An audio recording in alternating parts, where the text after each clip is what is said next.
Ladies and gentlemen, the books was in. The books are in.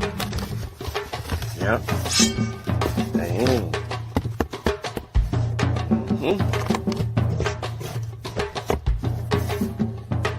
They're here.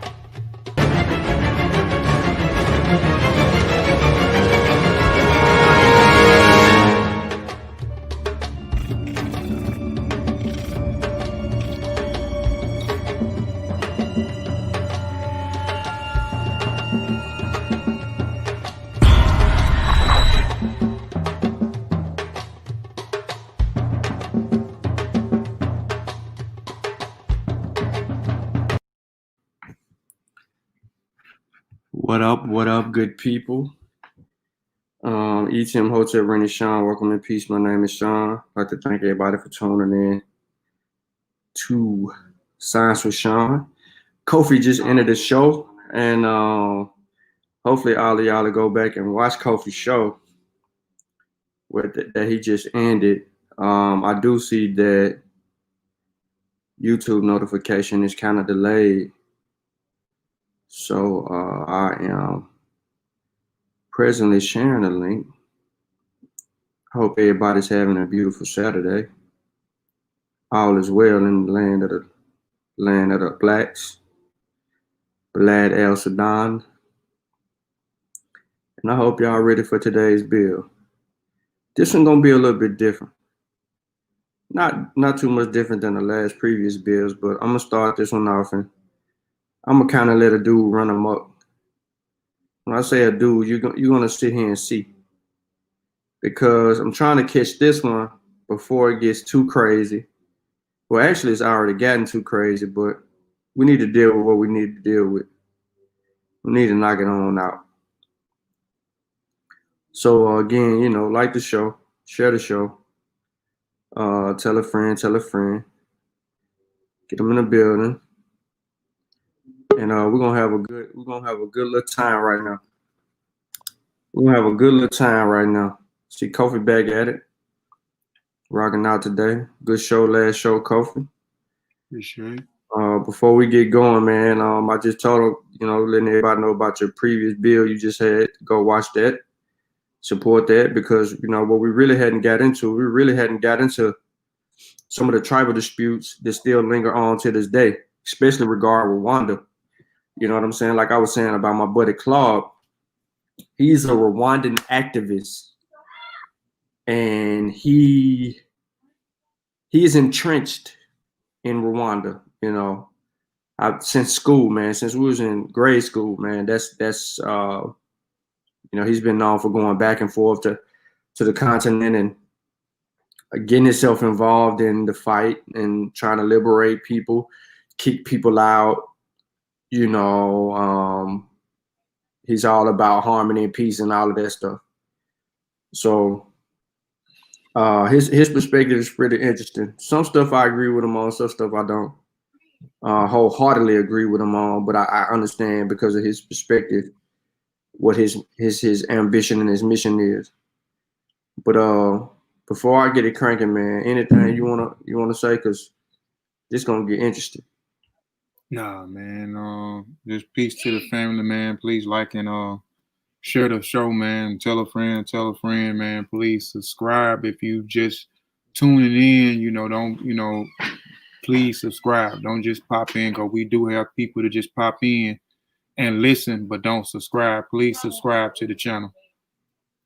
All right, so I am streaming from both YouTube, my YouTube page, and our YouTube page and Facebook. And I know some people on Facebook presently that's tuned in. So I'm glad that we're on there, because if a strike or anything come about, Facebook will be able to have what I'm getting ready to have up. And they need to have what I'm getting ready to have up, because this claim is horrendous. The level of ignorance that people will stoop to try to frustrate, turn off, make ignorant, dumb down people is crazy. I mean, we seeing this real time, ladies and gentlemen, real time. And of course, you know, I'm gonna give y'all a dose of what we're gonna get a dose of, and then we're gonna deal with the science after that. So I'll end up ending it on Facebook and then riding out with YouTube. But I'm trying to see if we can get a few more people in here, man. I mean, I really hope that we can get enough people in here so that we can get the message out and we can kind of tend to deal with this. So I mean, it's vital. I know some of y'all might be working. You know what I'm saying? If you're not working, then you might be doing something else. Maybe this ain't important enough for you, but it's important enough for me to make sure that you at least get the proper information so that you could deal with, you know, you could do your due diligence. As you can see from the title, we're talking about, you know what I'm saying? Science with Shawn, Nurse Tiffany Dover dead, right? So we dealing with Tiffany Dover, you know the lady, this lady right here. Let's get to it. Y'all remember me, Shannon? This lady right here. Hold up, my bad. Boom. Her, right here. This the Fat Act use. This comes from a news site, and I'm sharing data. Because of the Fat Act use, I had the right to actually use this. And any other video you see in this description. Here we go. Y'all remember her, right? This lady. Meanwhile, we're seeing different reactions to the vaccine. A lot of people talking about this one. Take a look. One nurse in Tennessee fainted on a live broadcast after getting the Pfizer shot. Doctors say it's not uncommon for people to have that reaction, and minutes later, she was back on her feet. That nurse says she feels confident that her vaccine was done safely and correctly. Meanwhile, we're seeing different reactions. So I ain't gonna play that again. So y'all all know this is Tiffany Dover, poor thing, that they're using her as a publicity stunt. They're using this woman right here.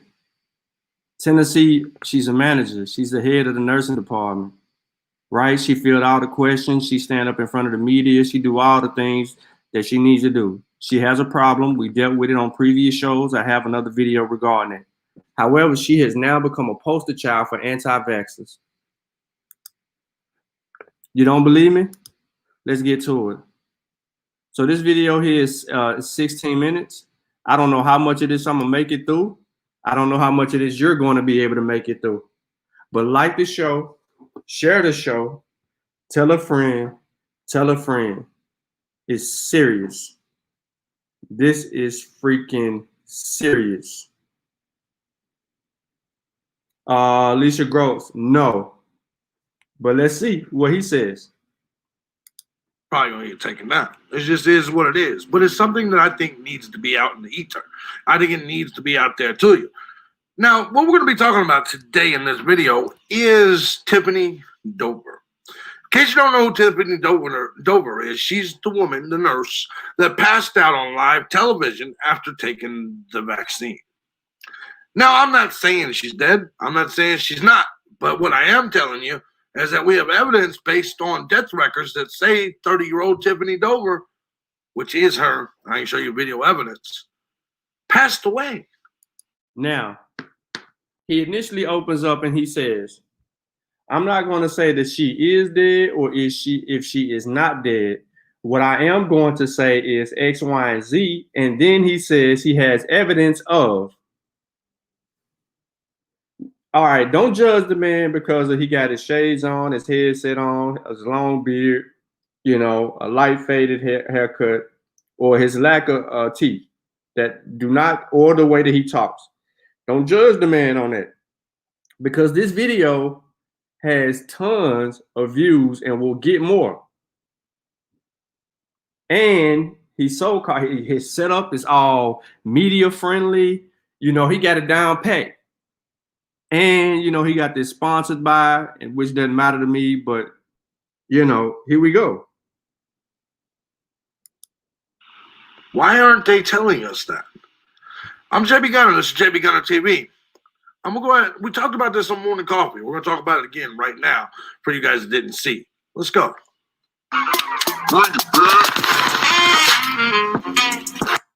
Now, don't get me wrong. He got some sound and all of that. He loaded. That maybe she's not. We'll get to that. We'll talk about it because, man, you guys know how I am with false flags. You guys know how I am about this shit, but we also know how YouTube is when it comes to, going against the official narrative. I'm not going against the narrative. I'm not saying she's dead. I'm not saying she's not. I'm asking, well, what the fuck are we witnessing here? I'm going to show you what I'm talking about here in just a second. Before I do, though, let me say thank you to everybody that supports this channel, whether it be on Cash App or Patreon. Look, man, regardless of the method you choose to represent the Gun Squad and support this channel, I appreciate you more than you'll ever know because I couldn't do this each and every day as often as I do without you. Thank you so much. And if you do want to join the Gun Squad, if my message resonates with you, feel free to hit the link down below and do just that. Now, we do have a sponsor for today's video. It is Texas Care Products you need to help keep them people clean. This is going to be good.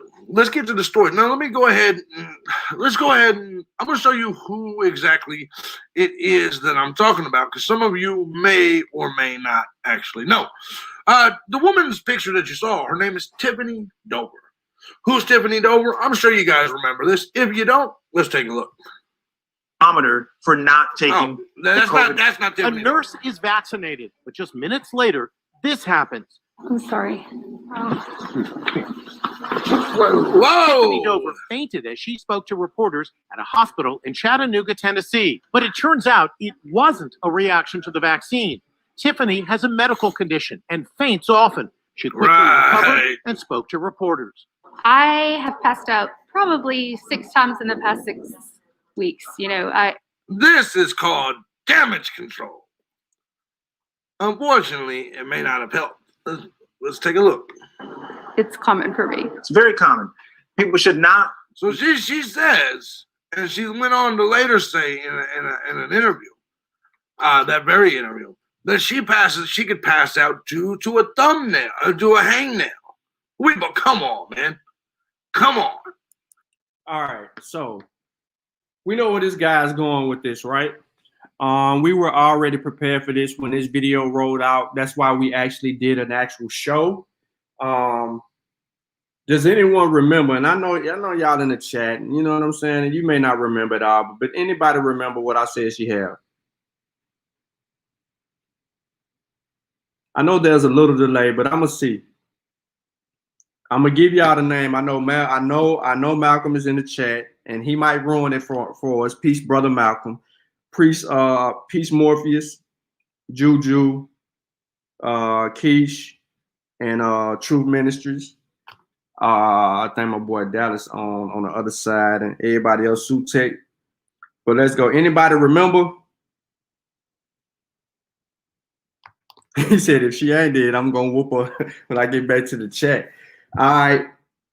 She has a vasovagal syncope. Vaso, V-A-S-O-V-A-G-A-L. Syncope. S-Y-N-C-O-P-E. These people with this vagal syndrome can get a hangnail. They can see blood. They have these different things that happen to them where they can immediately pass out. Now, we did this on a previous show, so I don't want to elaborate, but I am going to let this dude build, but I do have to break him up in case he want to strike, because he do Patreon and all his stuff. He want his money. We'll let that slide for now. And you know what? When I first heard it, I was like, you know what? It is what it is. Maybe that's the case.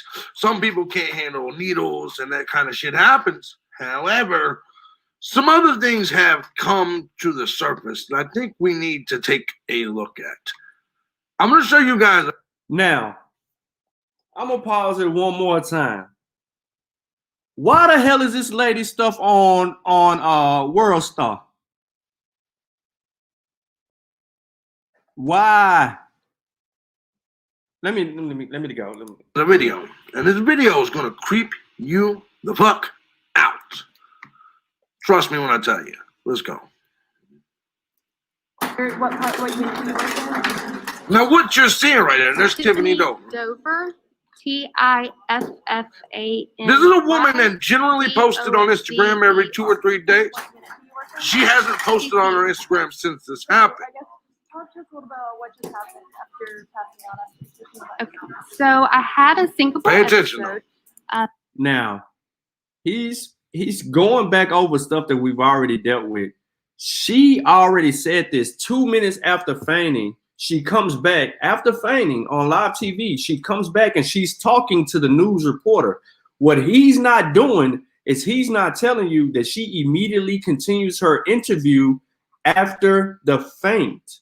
2 minutes later, the lady is asking her her name, her occupation, do she know where she is, and anything else regarding the time of the day or anything like that. And she answers all the questions. I have a history of having an overactive vagal response. And so with that, if I have pain from anything, hangnail or stub my toe, I can Stub my pass toe. out. Yes. So Stub the what toe, happened pass is out. I started getting. Now, let's take a look at that. That right there, if you go to searchcorey.com and you pay for her death record, Tiffany Dover. All right, ladies and gentlemen, let's clear something else up. Tiffany Dover lives in Chattanooga, Tennessee. Right? She lives in Chattanooga, Tennessee. Right? So, remember, he said he is not saying that she died or didn't die. He's saying go to searchcorey.com with a screenshot after he played a World Star video for 45 seconds and then tells us that this lady is supposedly dead. So we're going to find out. Age 30, Higdon, Alabama. Now, what I want you to see is those names of possible associates. Debbie Dover, Dustin Dover, Benjamin Pontes, Michael Pontes, Ashley Shirley. Now, Shirley, if this was the wrong Tiffany Dover, then these people wouldn't be able to be found on her Facebook, correct? These people wouldn't actually be on her friends list, correct? Before we get started, I want to show you, just in case, because there's Tiffany Dover, age 30. Let me show you actually a YouTube page from her 4 years ago. Now, there's new YouTube pages, by the way, popping up all over the place with her saying, I'm better. It's not really her, though. They were just created yesterday, 2 days ago, actually. This is actually Tiffany Dover right here. This is 4 years ago. Hi, everyone. My name is Tiffany Dover. I am 25 years old. 25 years old, okay? This was actually January 22nd, 2016. Now, currently, we have the death record of a 30-year-old, which would make sense. Spin it, boy. About 5 Spin years it. later, 4.5. We're getting there. We don't know when her birthday. Well, I guess we probably do know when her birthday is. But this is definitely Tiffany Dover right here, stating her age, because there are some people that claim that the Tiffany Dover that passed out was 42 years old. Not the case. This is Tiffany Dover. You can clearly see this is her. 30 years old, Higdon, Alabama. What did she say in the video? Let's see. I am from Higdon, Alabama. Higdon, Alabama. That's right. This is the dead woman. This is the dead woman. Now, at the beginning of the video, remember, y'all, he said that he ain't making a judgment on if this lady is dead or not dead. Now she's the dead woman. Let's go ahead and continue forward. Of feeling weak, dizzy, disoriented, and it just, hit me all of So there's her death record in Telfair County Death Records database. So I felt a little disoriented, but I feel fine now. And the pain in my arm is very minimal, actually, but it doesn't take much. So you feel fine now. Now, Fine now. And this is a post that they had on their Facebook. This is the hospital. It says, update, the hospital she worked for and has a deleted post about Tiffany being okay. Now, here's what that post says. Nurse Tiffany Dover appreciates the concern shown for her. She is home and doing well. She asked for privacy for her and her family. That post has been removed by the owner and can no longer be commented on. Do you understand what I'm saying? So, let's continue. Let me ask you guys this question. If a hospital said, yeah, she made it home all right, what reason would they have to later on delete that post? There's only one reason. Only one reason. I'll let you guys come up with that. I have passed out probably 6 times in the past 6 weeks. 6 times, just once a week she's passing out. Right. No. I mean, like I said, a hangnail can cause me to. A hangnail. Sounds like damage control to me. Typically, like I said, I can feel it coming on, and I could, but I was trying to push through. Which I can understand her doing. Listen, if you work for this is your job, this is your career, and they say, hey, man, go on out there and fix this shit, right? I understand her doing the politically correct response, the PC response, I understand the public relations response, right? That's what I mean to say. Well, yeah, thank you so much. Done. Location. Okay. Now watch. Debbie Dover, Dustin Dover, Benjamin Pontes are listed as direct. Now, here's where it gets tricky, because if you're not paying attention, this is a whole nother video that's in the backdrop. He had World Star up, and World Star still over there in the corner. However, it's something else added into the feed. The first video was 7 minutes. This one is 2 minutes. All right? They still searching for Tiffany Dover, supposed to be in Alabama and deceased. Records. Remember that name. There's literally a recent death record for the Tiffany Dover that lives in Higdon, Alabama. That's right. Rest in peace, first and foremost, and condolences to her family, massively if this is true, because she has a daughter. Now, to kind of verify it, let's look for Debbie Dover, Dustin Dover, Benjamin Pontes on her Facebook. This bitch don't have the damn class to turn off Elmo in the background. But anyway, oh well, just keep going. You know me. Here's her face. You know how I do it. Anyway, whatever. Anyway, but here's her Facebook page. Facebook. Everybody's been blowing up her Instagram. She's got 10,000 followers suddenly on Instagram. Higdon, Alabama. Her friends list is currently public. Does she have a Debbie? There's Debbie Dover. Debbie Dover. Yep. Does she have Dustin Dover? Listen, y'all. This video of the lady in the background and the other video is on World Star, where it can get millions of views and hits, and people won't even go behind and verify this. Listen, I can't take 6 more minutes of this dude, right? We already know what we're about to get here in the next 2 minutes, but I'm just going to let it play out for the next 6 minutes, and then I'm going to come back, and then we're going to get it over with. See. So there she's got a Dustin Dover. Yeah.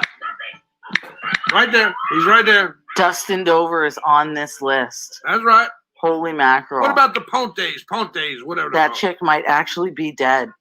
I feel so freaking sorry for the fact.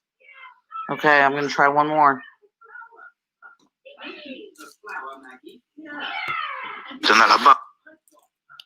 Benjamin Pontes and Michael Pontes. See if those people show up on that Pontes list. brothers or whatever are there.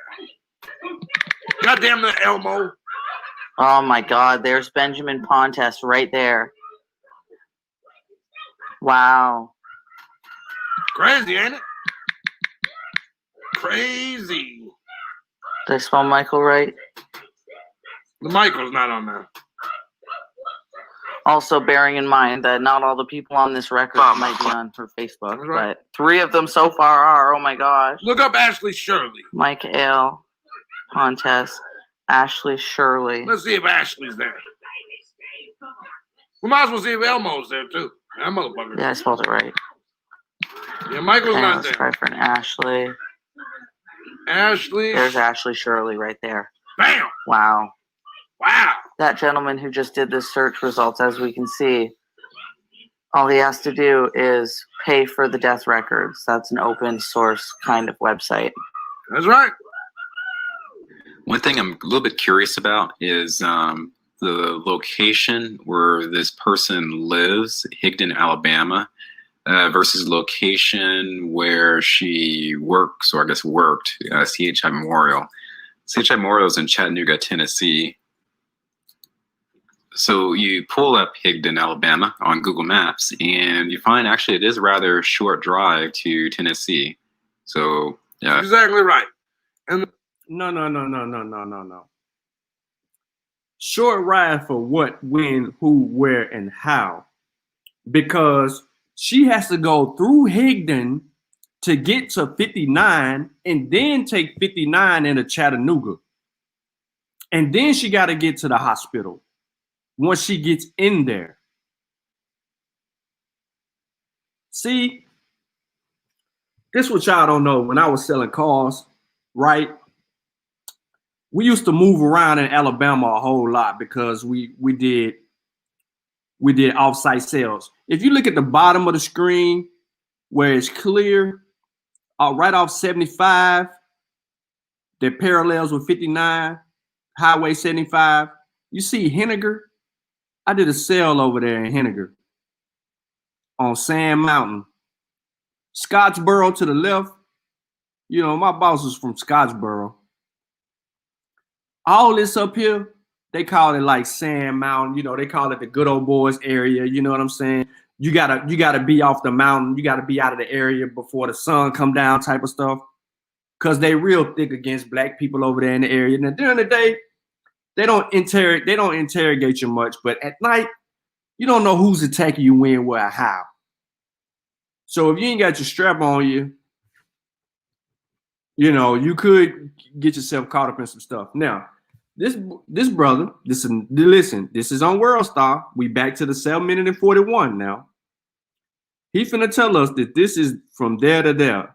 But this lady actually has to go through here and get on 59 and get on to Chattanooga.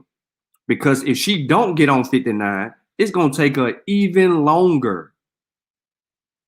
And that's at least 30 minutes, you know, 35 minutes or so travel. It ain't 10 minutes. The reality of this is we don't know if she had a boyfriend in Tennessee. She was staying at his house and she just used the Higdon address as her mailing address. We don't know any of that, right? I wanted you guys to see this shit because I'm just now digging into this story. I'm not saying she's dead. I'm saying what the fuck is going on with Tiffany Dover. Oh, okay. Tiffany Dover, listen, if you ever see this video, just reach out. Let us know you're alive or whatever the case may be. And I'll gladly report that. Now, the man just sit here and show 2 videos of people searching for her death certificate, and then gonna turn around here and say he ain't saying that she dead. What are you insinuating, bro? But this is for your own good, because if we may be in a situation where we may be seeing a cover-up, why is her name in the death records? The family and friends of Tiffany Dover has claimed that some people have claimed that she is passed away. Some people have claimed that they have received threats. Do we have evidence of those claims? Is he gonna show us this? My question is why is there a death record in Higdon, Alabama of Tiffany Dover? The same Tiffany Dover with those people on her friends list. The people that the death record in her background check shows. I wonder if her friends are saying rest in peace, Tiffany Dover. I wonder if they got rest in peace posts on her friends. Did these hillbilly redneck motherfuckers, did they check any of that? Sorry if I offended anyone. As associates or known associates of her. This is the same Tiffany Dover. I just showed you a video from about 5 years ago where she clearly tells you. She clearly tells you her age then. Guys, I'm not saying anything is or isn't. I'm saying we need to research this more because we're at the beginning of something. And if something is being covered up, you have to ask yourself, why? Why is it being covered up? Why is Tiffany Dover, someone who we all saw on national television, not coming out? Why is her Instagram not having any posts in 5 days? Why? If she passes out, if she passes out 6 times in the past 6 weeks, would she still be damaged from her last passing out if it's such a regular thing? Ask yourselves that. If this is so normal to Tiffany Dover, she passes out over hangnails. Why would she go 5 days, 6 days now without posting on Instagram? Would she regularly post on Instagram every day or 2 or 3 days at the latest? These are the questions I think we need to ask. Because ultimately, if there is a cover-up, you have to ask why. What is going on? What kind of genocidal, eugenic shit are we dealing with? I'm not taking anything. I'm telling you now, you motherfuckers would have to knock me unconscious to get me to take anything. Guys, let me know what your thoughts are. I'm curious what... Okay, so that's what this is. We get all the way to almost the end of the video, and then you come out and you give us your take on what you will or will not do. Now, remember, he says he's just now researching this. And he said, guys, we need to do further research. Mr. Gun Squad, I salute you, but we finna get you off our screen right now. And we're going to be done with you. And let's move on. Hold on. Before I go any further, Kofi, is there something you had to say? Before I continue, because I want to continue so I can wrap up the Facebook side of it. You know what I'm saying? You got anything? I mean, bro, he confused me. I wouldn't, if I was, got a hold of the video and was looking at the video before you even tried to do anything, I would have been shut it out, because he done contradicted himself so many times. And on one hand, he said that the girl is dead. Then in another hand, he says she ain't dead. Then he go back and say she dead again. Then he go back and say she ain't dead again. He's not saying she's dead. He's not accusing us of a theory. Then he say he's not taking. I wouldn't have been one. We know you ain't gonna take a vaccine. You don't even brush your damn teeth. Look, you see his teeth. But I'm just saying, man, it's just crazy. And I just got a question: can the family sue him for misinformation and the propaganda, man? It's not really disinformation, because he blaming it on another source. If you've seen it clear as day, he was using video footage that had been uploaded from WorldStar. So there's a fair use act. WorldStar had to get the video from somebody else who shared it to WorldStar. So now you got to go all the way down a rabbit hole chasing whoever originally did these little clips and put them together and go through all of that. And you know what I'm saying? So let's just deal with it, bro. Let me get this. Let me get my screen back up. It's a damn shame how they doing this woman, man. All right, so this is from the Sun. All right, remember, all the links to anything that I showed you will be in the video. The only thing that I did not put in the description of the video on YouTube is old boy video. All right, so here we go. Here we go. Jab riddle, Tiffany Dover dead rumors, hospital post, video of missing nurse who fainted after COVID vaccine to prove she's alive. They had to make a damn video supporting her to show that she's alive, y'all. All right, so here we go. New video after receiving the coronavirus vaccine has been released by her hospital, apparently to prove she's still alive. All right. Outlandish rumors online claim that Tiffany Dover was missing or even dead, as she had not been seen since she passed out during the TV interview last week. All right. Yesterday, at CHI Memorial Hospital in Tennessee shared a video on social media showing Tiffany surrounded by fellow nurses and medical staff. In a 20-second clip, she stands at the forefront of a group of 20 staff wearing a white tabard with her hospital ID pinned to it. A woman next to her holds a sign reading, "Nurse Leadership Supports Tiffany," with the date printed at the bottom, 12/21/20. The video was accompanied by the message, "We're pleased to share Tiffany Dover is doing well." Here's a short video of her today, surrounded by her colleagues who all support her.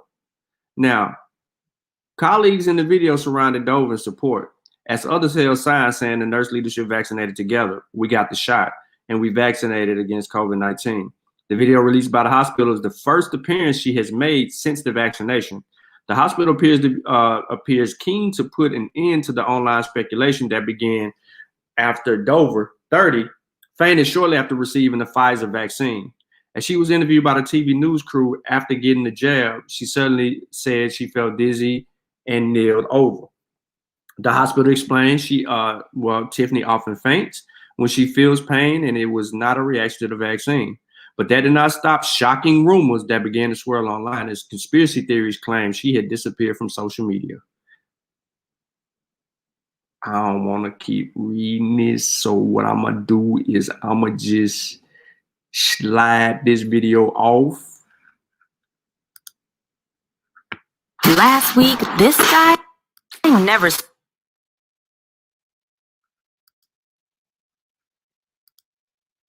Let me see if we can get through this ad. Skip ad.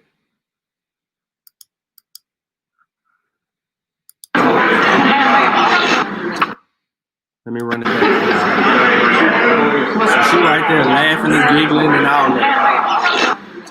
That's the video. All right.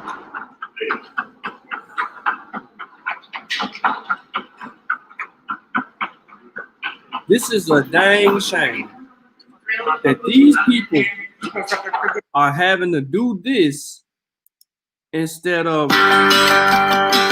Does milk taste... Golly.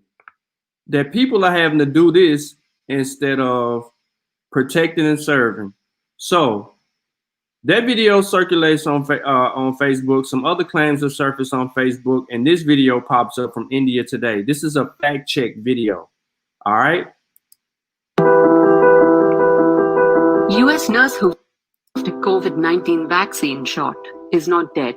A viral message on social media claimed that Tiffany Dover, a nurse in Tennessee, United States, who fainted after receiving her first dose of the Pfizer-BioNTech COVID-19 vaccine, is now dead. This has been claimed by several websites and many Twitter and Facebook users. India Today anti-fake news war room has found that the claim is false. Who is Tiffany Dover? Tiffany Dover is a critical care nurse at Catholic Health Initiatives Memorial Hospital in Chattanooga, Tennessee, U.S.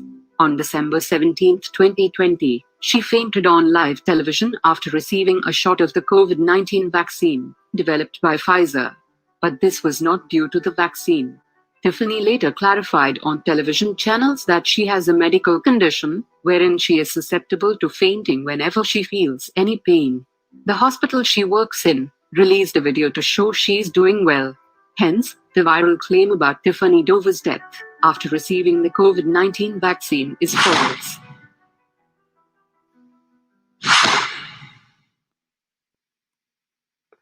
All right. Now, Facebook is letting that go. You know what I'm saying? So for anybody coming up to y'all with this lady died stuff, man, listen, this video is for you to share with them. Again, this is the video right here You can't really see the owls and all that because it's blurry, but this is pretty much what you've already seen. So I'm just wanting to show y'all how, you know, there's a conscious effort to refute misinformation. CHI Memorial says a nurse who fainted after receiving a vaccine, she's doing well. The hospital posted this video you see right here on Facebook today, showing members of the hospital staff surrounding Tiffany Dover. The hospital says they want to clear up rumors circulating online. Skeptics have said they believe Dover's condition is worse than what has been released so far. Some even speculating that she had passed away due to the fact she has not appeared publicly since her fall. We asked CHI Memorial if Dover would be available for an interview today. Hospital says that she is asking for privacy. Now, over the weekend, the hospital tweeted that Dover appreciates the concern shown for her. Dover did answer questions minutes after her fall last week. She told us she has a condition where she often faints when she feels pain. Doctors also told us this type of reaction can happen with any type of medical vaccine or procedure. The hospital tells us there is no indication her fall was related to what is in that vaccine. Dang shame, yo. Dang shame, yo. All right, so questions, comments, concerns regarding what y'all just witnessed the same. Questions, comments, or concerns? I got one. Does she has anything up pertaining to you know, because I know this is what people gonna ask, any evidence of her condition? Has a medical record, anything up stating that she has this condition? She don't have to say anything. She literally stated what she had right after she fell without being consulted or anything. Like, that's why I got the other video showing and proving, like, when it actually transpired after she got the vaccine, she started to feel faint. She literally got up seconds after she got the vaccine to speak in front of a crowd when this thing came on. So she didn't have to say nothing. We watched it live. Yo. She began to feel faint. She got up off the ground. And they gave her a chair. She sat in front of Channel 3 News in Chattanooga, and she told them everything right then and there. She told them her name, where she is, what she does, and then she told them what she has. Back to back. Right, I understand that, but I'm saying if for people, you know how people have to prove it. They want to see some proof that she has. And say, that's my first time ever hearing of I can't even pronounce what you said, but the condition where, you know, someone can faint as many times as possible. I'm just saying, for those that may be skeptic, you know what I'm saying, where's the records at? Show us the records of, do she has that, you know, because that she has it up online. Where is the medical records stating that she has this condition where she falls off over a hangnail, or certain type of pain, you know, certain type of pain she has, she passes out. Nah, we went through that.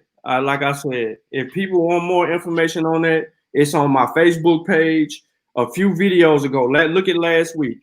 I got the whole thing on there, even her diagnosis as far as what she has. You know what I'm saying? She ain't got to show and prove nobody. She need to prove that for she already came out and publicly said that. She wasn't debriefed. She didn't do the political thing. She wasn't whispered to after she fainted. She got right up, sat in her chair, and they got all of that. The media was still filming and still taking pictures when the incident took place. So it ain't nothing. There's no conspiracy required or needed here. She don't have to prove what does she need to prove? She just told y'all anything can happen to me. So for anyone that is skeptical of that, you're just ignorant of what it is.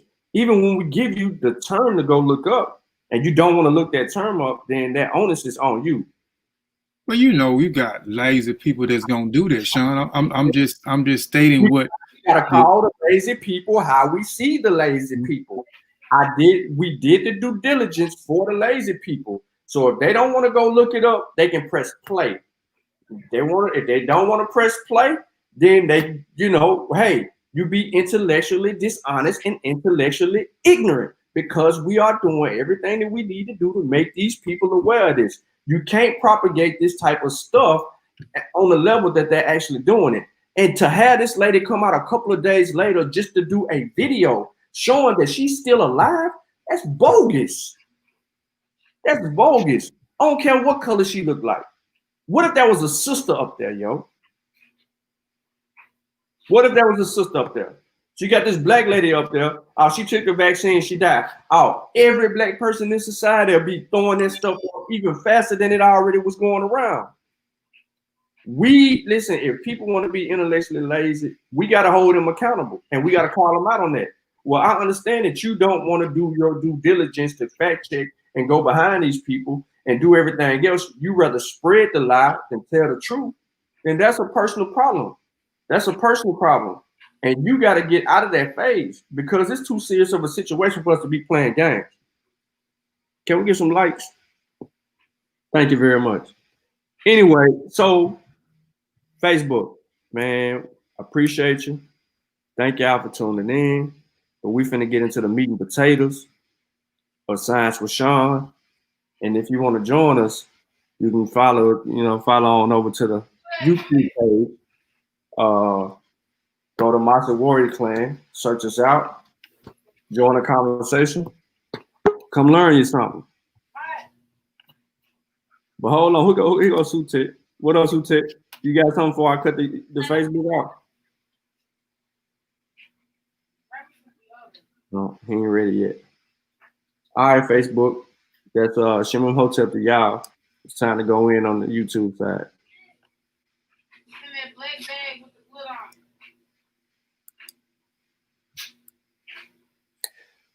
All right, so before we get started with this, you know what I'm saying?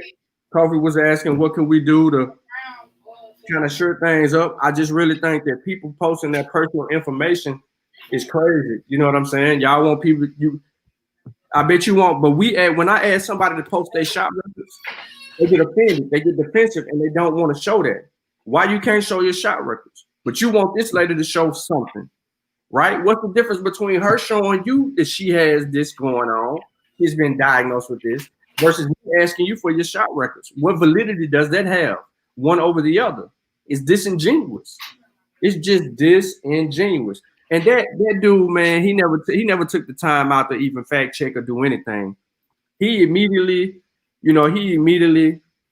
ran with the assumption, and he did it on purpose. And I just think it was just disingenuous how he played the whole thing out.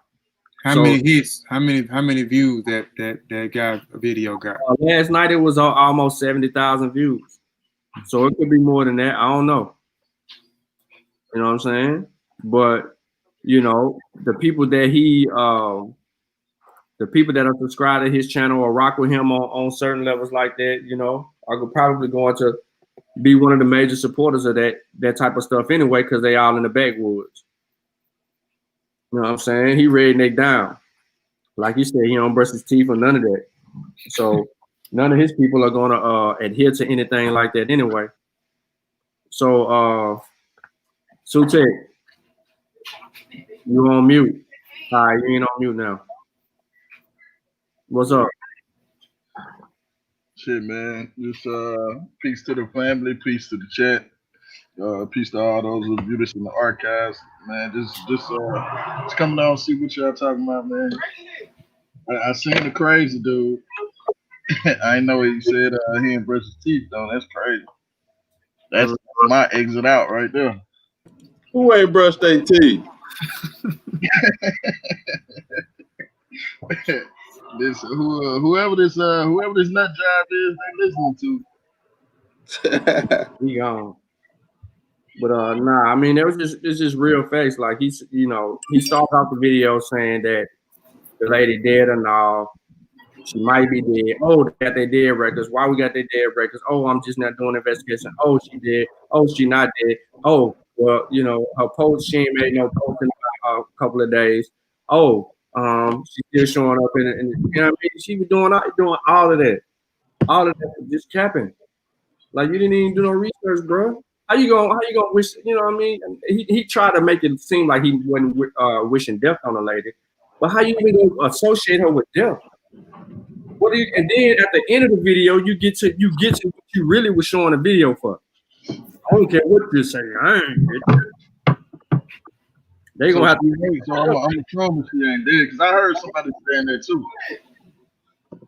I heard somebody saying she died. Yeah, that's stupid. You know what I'm saying? You saying she died, and you said she did, only for her to have to do a video the next day that you said that she was dead with a at work. Oh man, this lady was literally at work.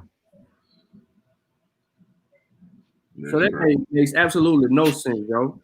So if you missed the first 45 minutes of the video, I mean of the stream, man, you missed us dealing with the craziest conspiracy ever.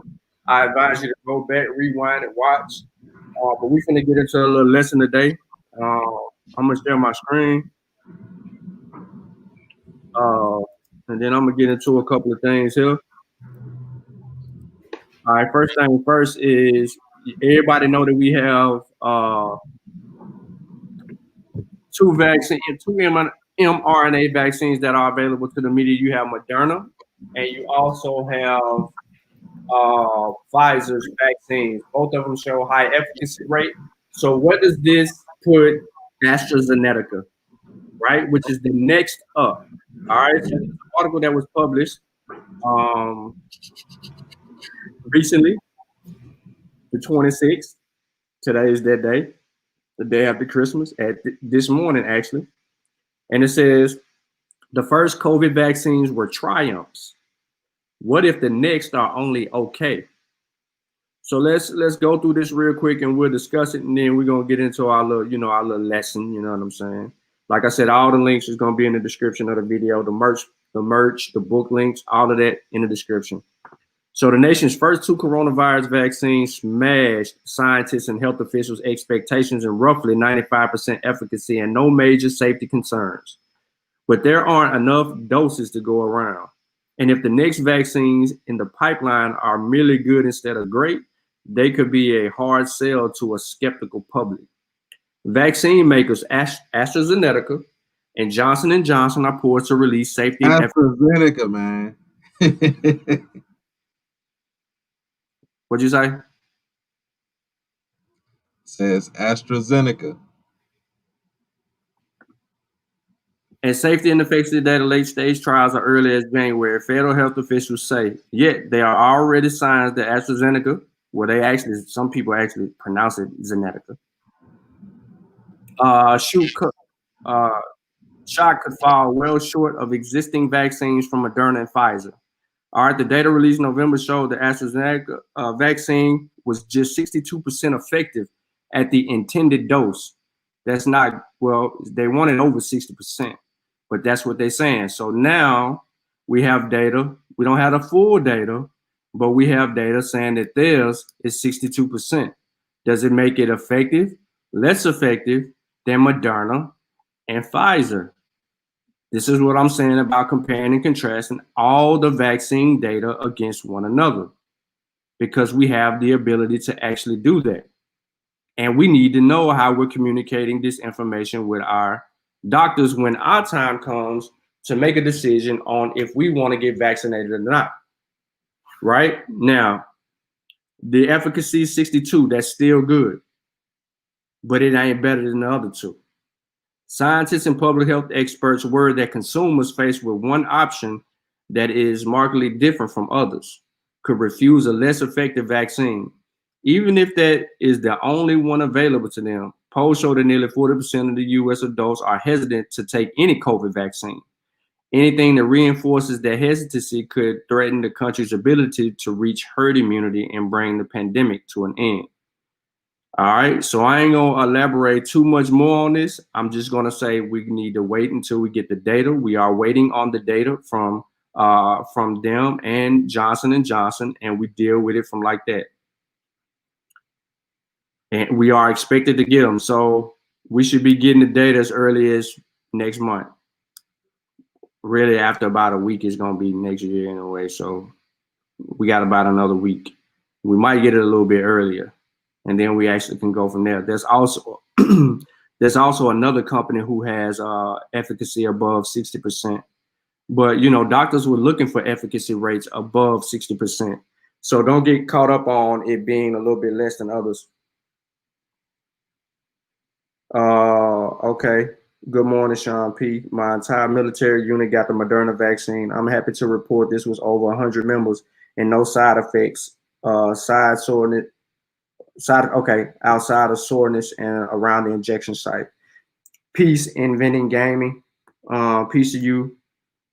Yeah, that's good news, because a lot of people in the military have been, and waiting on Brother Ben actually, because he's supposed to be getting it real soon as well, and there'll be some information regarding that. Like I said, this link will be in the chat, so I'm gonna go over to BBC, and we're gonna get into the COVID post-exposure antibody protection trial.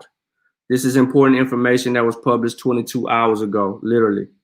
It says 10 people have been given antibodies as a form of emergency protection after being exposed to coronavirus in a first trial of its kind. All right, the experimental jab is being offered to the people who have been in close contact with a confirmed COVID-19 case within the past 8 days. If it provides effective, it could protect vulnerable people who have not yet been or cannot be vaccinated. And it could help to contain outbreaks. The trial ran at the University College London Hospitals, NHS. Trust is looking at whether an injection of 2 different antibodies could prevent someone who has been exposed to COVID from developing the disease, or at least from becoming very ill. Vaccines takes weeks to offer full protection, meaning it's too late for them to be given once someone already has a virus brewing in their system. But this monoclonal antibody treatment developed by the drug company Astrazeneca should work to neutralize the virus immediately, and it gives ongoing protection for up to a year. It could mean healthcare workers, hospital patients, and care home residents could be given the treatment if they had been exposed to known COVID case. It could be offered to people with health vulnerabilities by the GPs, and it could be used to prevent 1 to 2 cases turning into an outbreak in settings like student accommodations. All right, so everything is dealing with possibilities. It could be, and maybe, and so on and so forth. So further data is basically required on this, but this is pretty good. HIPAA won't allow that. We will get the next set in 26 days. The trials are majority. Okay, all right. Medical records can't be shared without it. Oh, Malcolm catching up. You're right, Mal. Yep, that is a violation of HIPAA regarding medical records. That goes back to your answer your question, Kofi, about the lady showing her stuff online. Oh, okay. Yeah, that would be a instant violation. All right, so the team led by UCLH virologist Dr. Catherine Houlihan wants to recruit 1,000 volunteers. They are targeting recruitment in areas where people are likely to have been exposed, including hospitals and student accommodations. People want to take part will have to show their close contact has test positive. The jab works by donating antibodies. Dr. Houlihan said it skips out the stage of your body doing the work to make them. Now, we want to know that this antibody combination can neutralize the virus. So we hope to find that giving this treatment via injection can lead to immediate protection against the development of COVID-19, people who have been exposed when it would be too late to offer a vaccine. Now, here's my thing about too late to be offered a vaccine. If people have already been exposed to the actual vaccine, like once they go through the quarantine process, they want them to get vaccinated. So I don't understand why they would say too late here, which makes absolutely no sense. You know what I mean?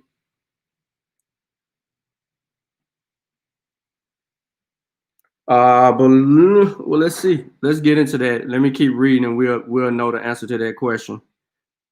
She explained this technique was already used post-exposure for other viruses like rabies and chickenpox in pregnant people. Pre-exposure. Now, another trial already underway at UCLH is looking at whether the same antibody treatment could be used before someone is exposed to coronavirus to prevent them from ever catching it. This could be particularly useful for people who have immune deficiencies or are going through immune suppressing treatment like chemotherapy. Infectious disease consultants Dr. Nikki Longley, who was running the pre-exposure trial, said it was being trialed on people with conditions like cancer and HIV, which may affect the ability of their immune system to respond to a vaccine. Can you become immune to coronavirus? Video right here, but I ain't gonna play it.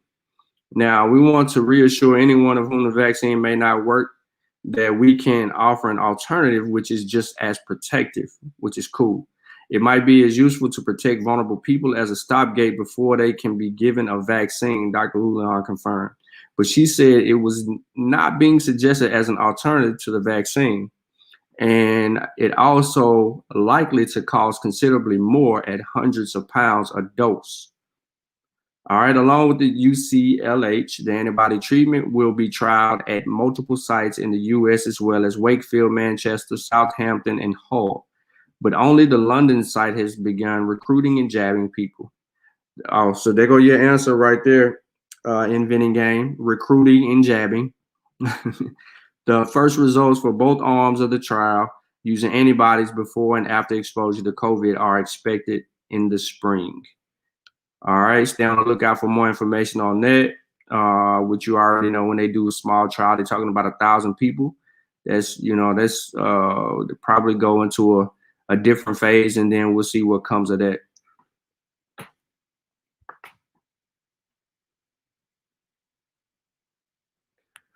All right, so next up, of course, is the fun part.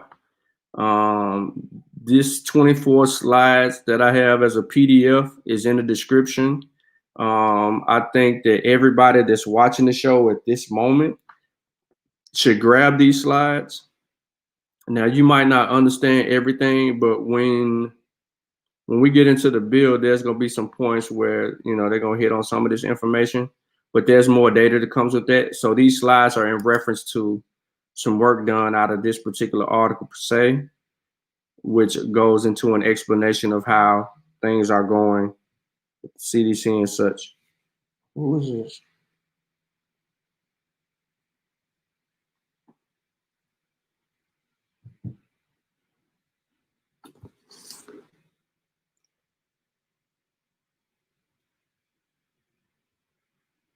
All right, hold on one second. Let me get this going.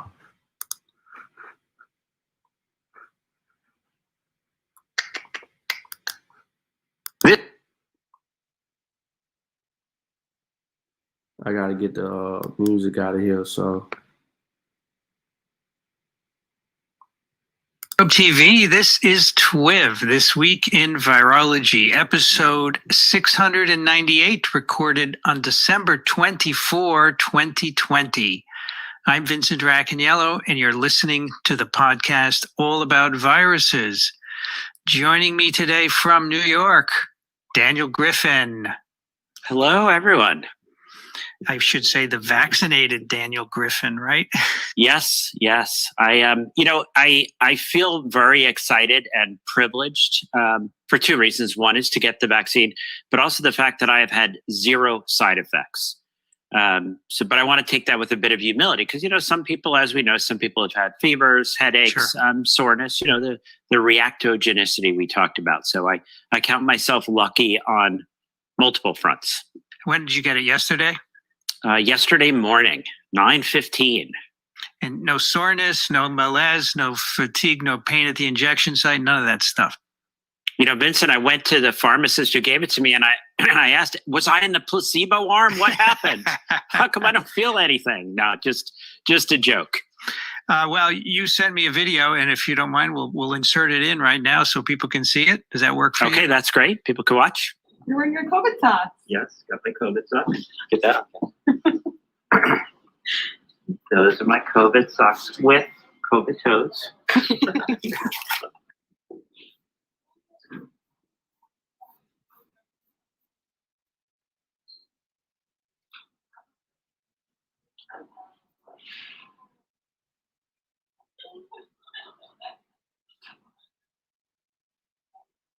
How was that?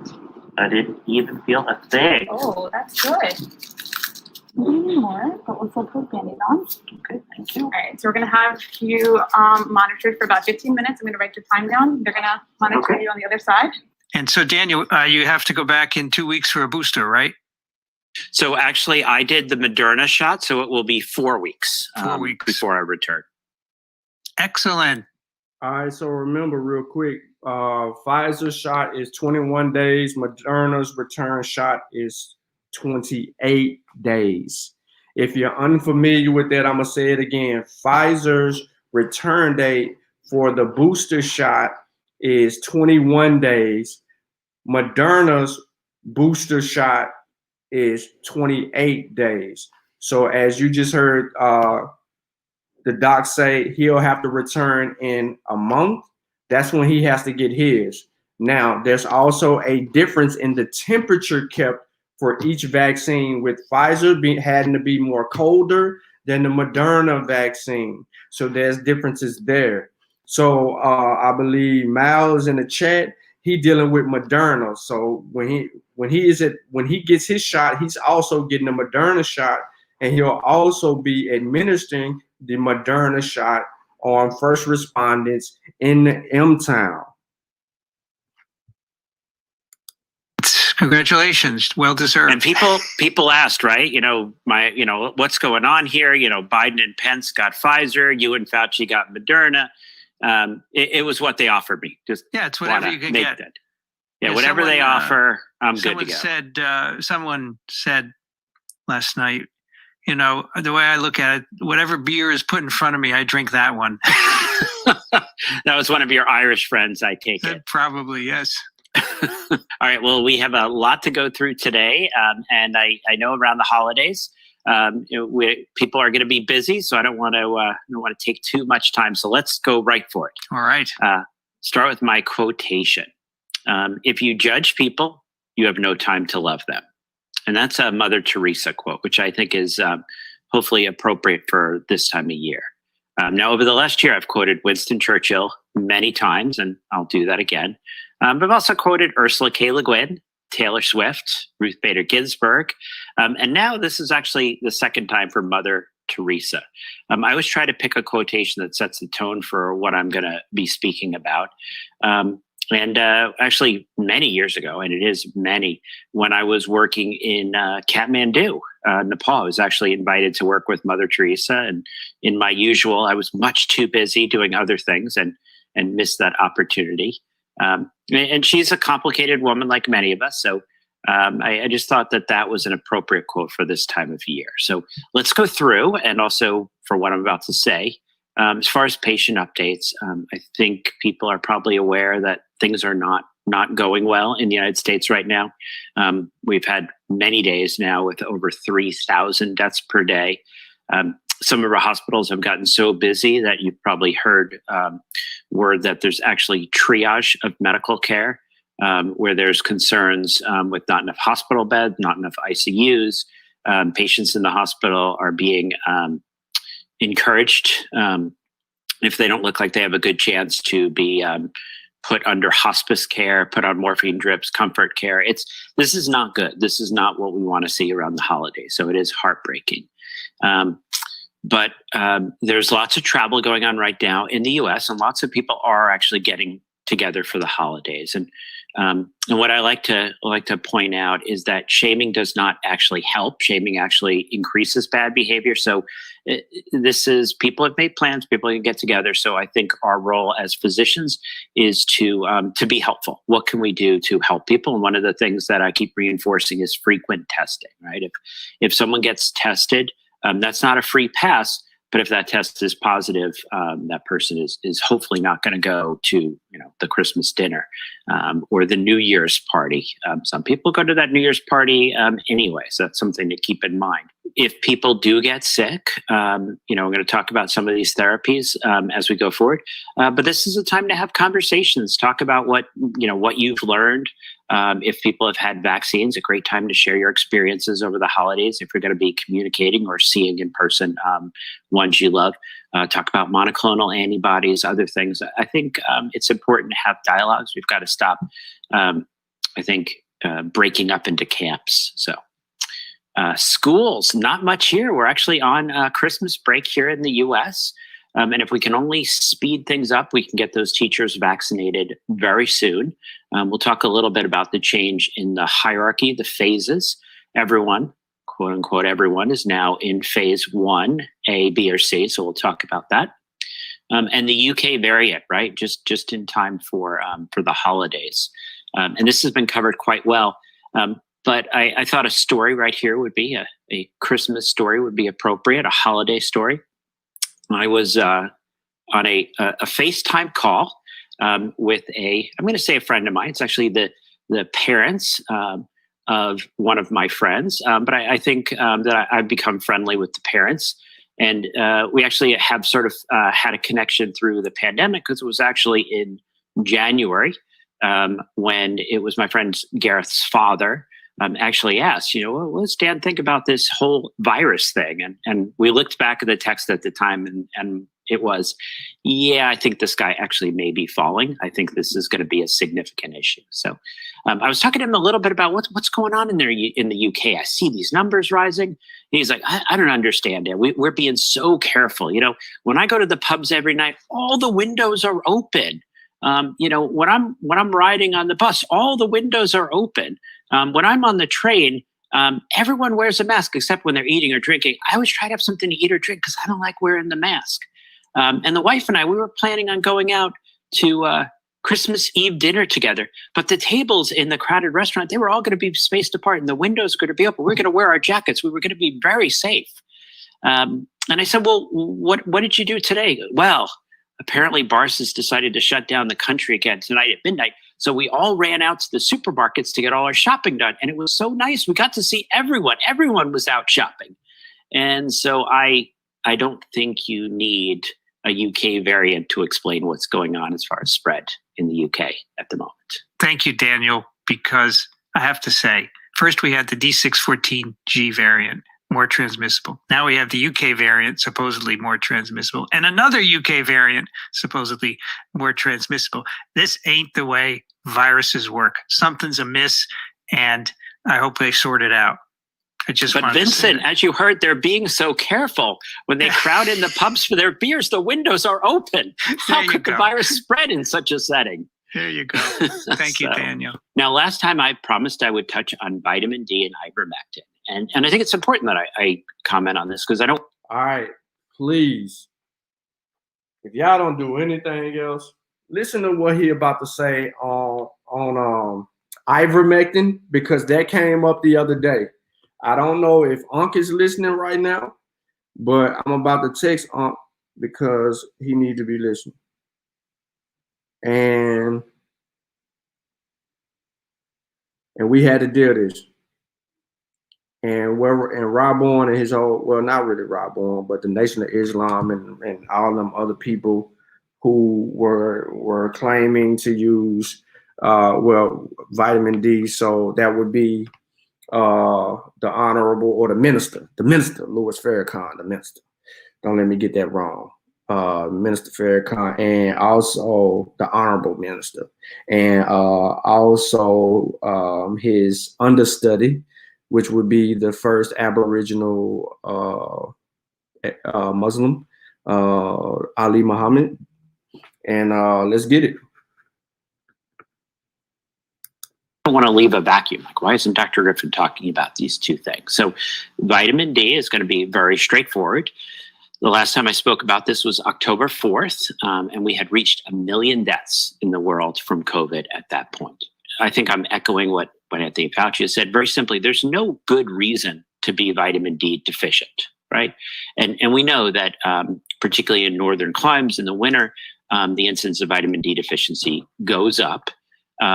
There does appear to be a consistent correlation between people who are low in vitamin D and getting infected. There also seems to be now several studies suggesting that people with low vitamin D have worse outcomes.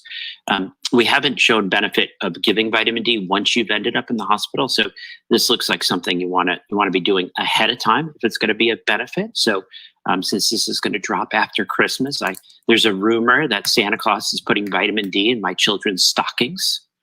So take your vitamin D. There's no reason to be deficient in vitamin D. There's no evidence of harm, and maybe there's a benefit here, right? We're seeing a number of studies. Now, what about ivermectin? And I'm going to say this is a little bit more complicated.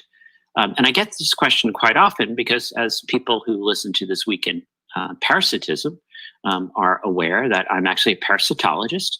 And prior to the pandemic, I was actually probably one of the few physicians in the US that was using ivermectin on a regular basis. So extensive experience with this medicine prior to COVID-19. So what is ivermectin? And this is, I got to say, a fun story. I mean, the late 1960s, there was a Japanese microbiologist gathering soil samples, growing things up, testing them for any active compounds being produced. And near a golf course in southwest Tokyo, he collected some dirt and actually was able to grow a bacterial species, Streptomyces avermictilis. And this bacterial species actually produced an active component, avermectin. This was chemically modified to ivermectin. And there was a collaboration here between Satoshi Omura in Japan and William Campbell, who actually has been on, he's been on Twiv actually, or TWIP. He's been on TWIP. So he actually received the Nobel Prize for ivermectin. And what is ivermectin? So it's actually a compound that binds to the glutamate-gated chloride ion channels, which are found in invertebrate nerve muscle cells. This leads to increased permeability of the membranes, hyperpolarization, and eventually death of the parasites that we classically use this in. So what's going on with an antiparasitic agent and COVID-19? December 8th, Pierre Corey, is a pulmonologist, critical care specialist, testified before Congress about ivermectin. And he went through a lot of studies that have been done to date. And he's actually part of an organization, the Frontline COVID-19 Critical Care Alliance, which was started by Paul Merrick, another critical care specialist. And I have to say, I know these physicians actually. I've emailed, I've co-authored a couple papers with them. They're bright academic clinicians there who care passionately about their patients. They're not quacks. They're not lunatic fringe. These are people who are in the trenches, seeing people die in front of them and desperate for a solution. So how did ivermectin and COVID get started? It goes back to actually a paper we discussed on Twiv early on, right? April. The FDA-approved drug ivermectin inhibits the replication of SARS-CoV-2 in vitro. And I'll be honest, I felt like that was a dishonest title.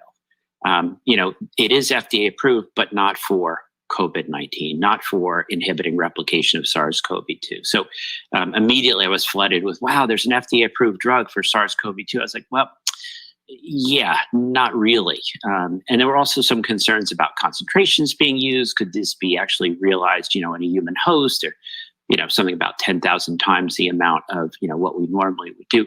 So I did not like this article. Actually, I felt like it was misleading in the title. But it did start to raise a bunch of questions.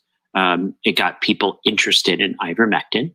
And it sort of raised the issue, well, what do we think ivermectin is going to do if they're going to be using it? And I would say you can't eat the entire cake and still have it. Is the thought that ivermectin is an antiviral? Is it anti-inflammatory?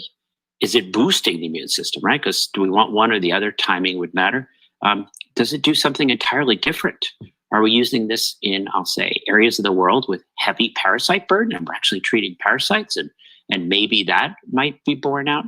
So back in July, some of my other friends, and these I'll say even closer friends, have hung out with these folks, published a paper, COVID-19 and dexamethasone, a potential strategy to avoid steroid-related strongyloides hyperinfection.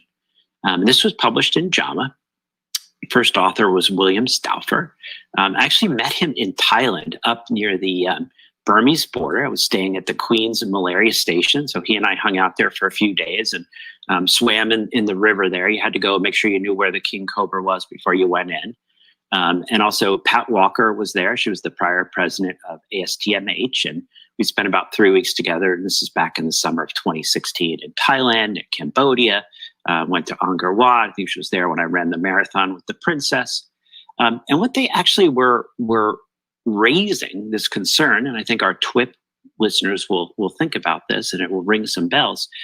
What if this dexamethasone, what if the steroids that are now being encouraged to be used in COVID-19 are being used widely throughout areas of the world that have parasitic issues, particularly strongyloides? And our TWIV listeners, what is strongyloides? You're going to have to listen to TWIP now. Many parts of the world, we say 10 to 40% of populations can actually have a chronic infection with this parasite. Some areas of the world, I'm going to say Egypt, Bangladesh, parts of Peru, particularly parts of Peru with an HTLV, a viral co-infection, they can have rates as high as 70%. So when you start giving these people, a 10 or a 15, because I've seen longer courses of steroids, we presented some cases, you are at risk of triggering a strongyloides hyperinfection. These parasites can actually come through the bowel wall. They can lead to a gram-negative sepsis and death in many standpoints. So they actually, at that point, were raising the issue, not thinking of an antiviral effect, but thinking about a lot of parts of the world, you may have a mortality issue from this and the use of steroids that supersedes any benefit you think you're going to get from steroids. So when I started hearing and seeing all these ivermectin publications, it started actually making me look into this issue. Where are these studies? Peru, Egypt, Bangladesh, India. And as some of our listeners may know, particularly with a colleague of mine, Dr. Kurapati, we've been managing and trying to help assist management of patients remotely in parts of the world like this, in India particularly. And it is kind of amazing what goes on. Once they heard about steroids, a patient will get 10 days of steroids. They'll get ivermectin at one hospital. They won't be doing well. They'll transfer to another hospital. They'll get another 10 days of steroids. They'll get another 5 days of remdesivir. So it's actually kind of an interesting, complicated issue.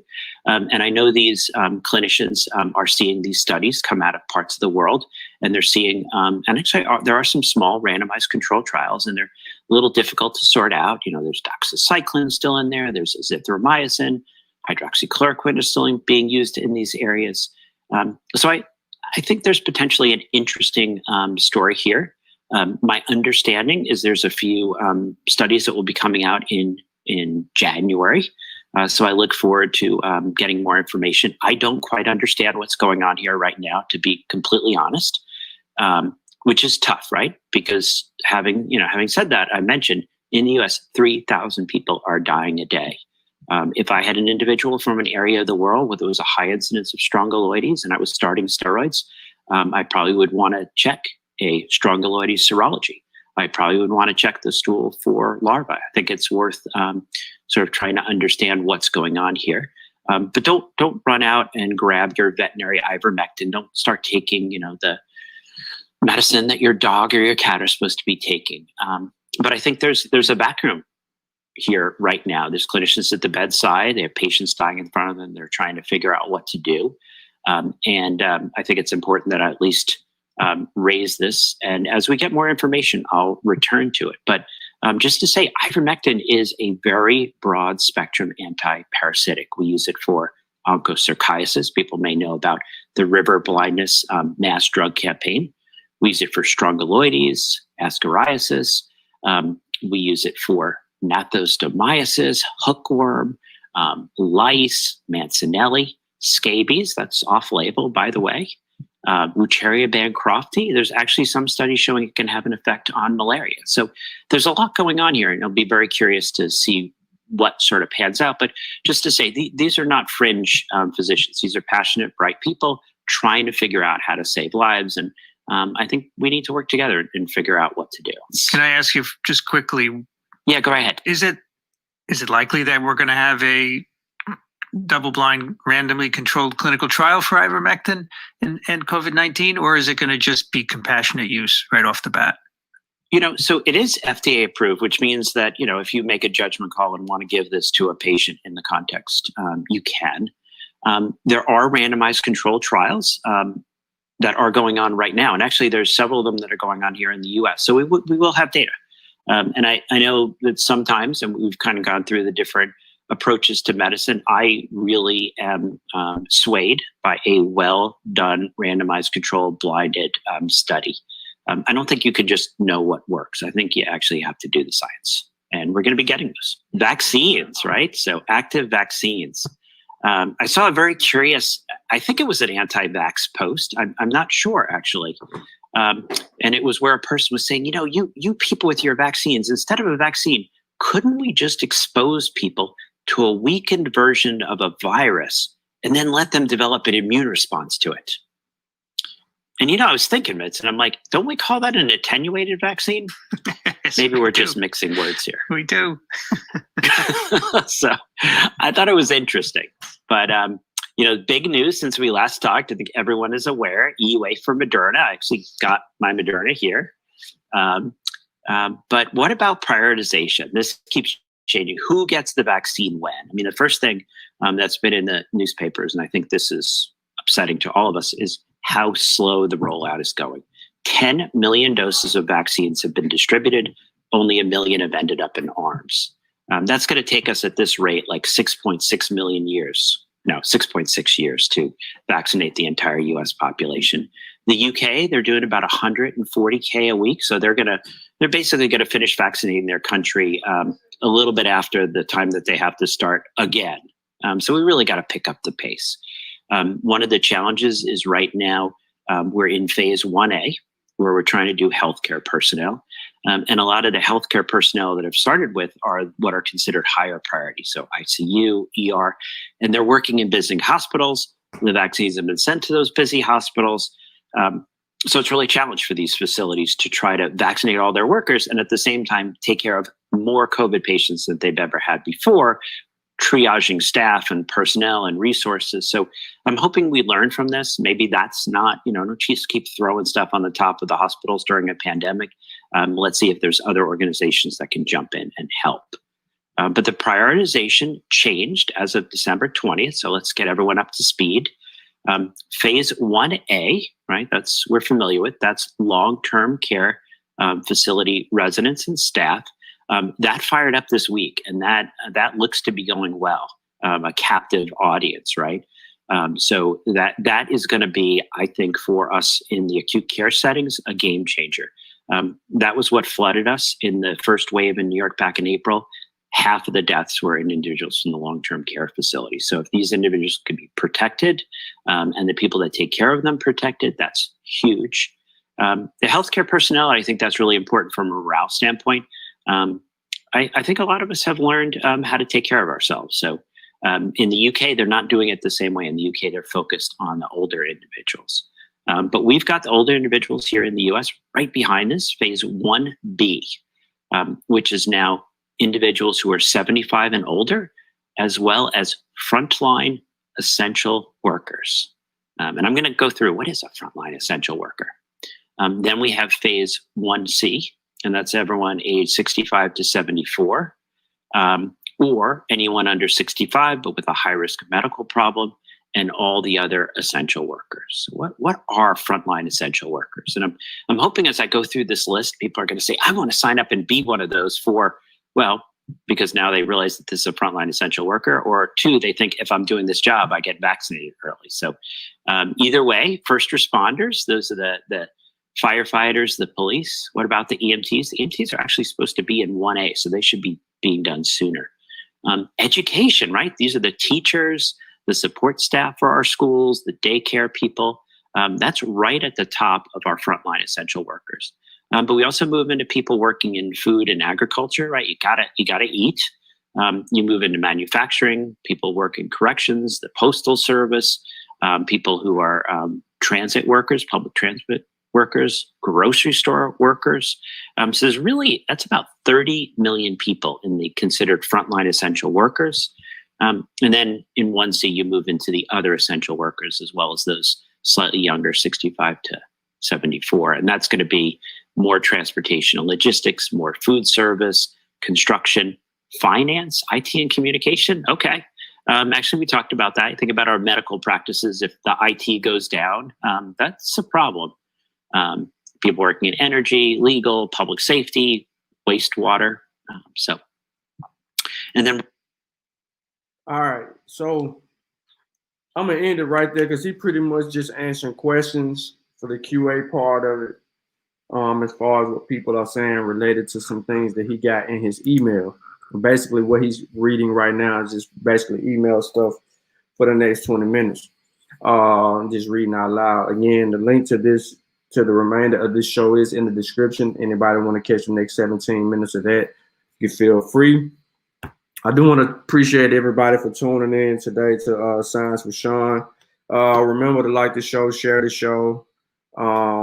Feel free to share this information with everybody you come across, man. There's no sense of regurgitating information regarding to those conspiracies. Just say, hey, look, if you got the time, you know what I'm saying? Watch the first 20 minutes of this or the first 10 or 15 minutes of this or 30 minutes of this. And it'll get to, what you're dealing with. Because, so far the last few shows regarding COVID-19 vaccines has sparked a lot of conspiracy theories, and we've really just been dealing with, minute conspiracies, but we're seeing the extent people are beginning to go with these conspiracies and how dangerous they can be. They didn't killed off a whole lady over a vaccine now, and you know what I'm saying? That's just disingenuous as hell. To kill off a lady behind a vaccine, you know what I mean? Because you may not be in favor of a vaccine because you're basically ignorant on the subject and you ain't thought nothing about it. So with that being said, man, I appreciate everybody for tuning in to this episode of Science with Shawn. You may catch us later on today. We might be backing up on Coffee Pie side, something like that, just kicking it or tearing down some misinformation or something. Please remember to go to familyconnectedapparel.com, purchase you a shirt, jacket, hat, phone case, backpack from the families, whether it's Mossy, whether it's Kofi Paisai Research Team in Boca or Niger Valley Civilization, and support us in our efforts to, try to establish and bring forth good services and good business practices on our end. And also, KofiPaisaiTV.com, Learning Market. Grab your copy of from Spears of the Mossy, from Spears the Pen, or Spiritual Combat, as well as our children's books, Kalawa's Trip to the Motherland, or One Night Before Bed, or Kofi's As I Learn, We All Learn, on My Cocaine from Consciousness, and then up-and-coming works from other brothers on the research team coming soon. We appreciate, again, everybody tuning in. And, so on that note, we out.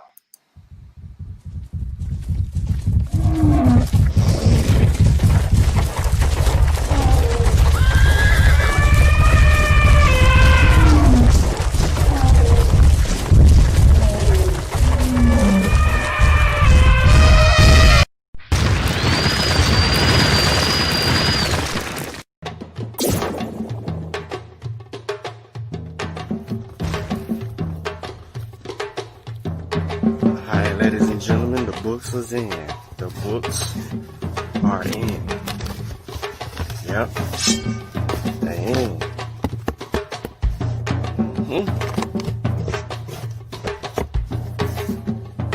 They're here.